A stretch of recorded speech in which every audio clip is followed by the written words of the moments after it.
চলেছি। এই নাটকটির নাম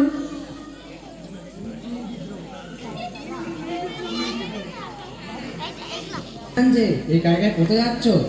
আরে রাজু ভাই, তুমি তো বুঝতেই পারছো এখন ভগবান তার বৃষ্টি দিচ্ছে না, তাই এখন আর নীল চাষ করেও কোনো লাভ নেই।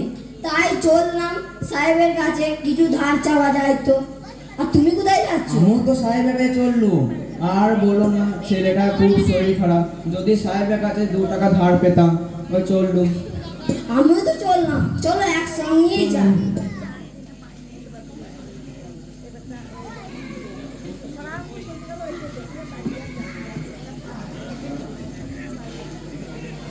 নমস্কার সাহেব। বলো, তোমরা এখানে কি করতেছো?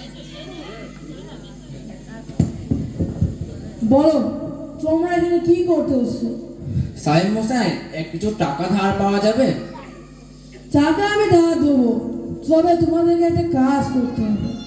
তোমাদেরকে নীল চাষ করতে হবে, আর তোমাদের জমির দলিল আমার হাতে দিতে হবে। আরে আমরা একেদিন তো নীল চাষ করে প্রায় সর্বশান্ত হয়ে গেছি, আবার যদি নীল চাষ করতে যাই তবে আর প্রাণে বাঁচবো না, প্রায় প্রাণেই বাঁচবো না। আমি জানি না, আমি টাকা দিতে পারবো না।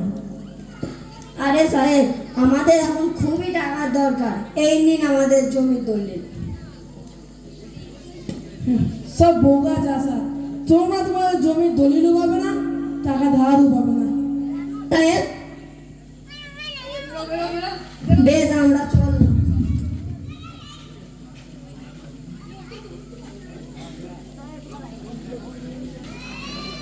দেখো, ইংরেজদের সাহেব আমাদের জমি দখল করতে আসছে। চলো আমরা যাই, তোদের বিরুদ্ধে রুখে দাঁড়াই।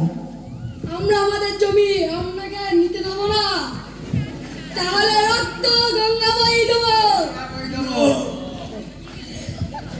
আমরা আমাদের জমি দখল করতে দেব না, দেব না, দেব না।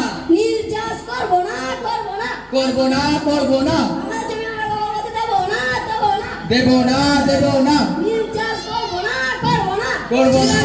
ঠিক আছে, আমি চলে যাচ্ছি, তবে এটা ভালো হলো না। বন্দে মাতরম। বন্দে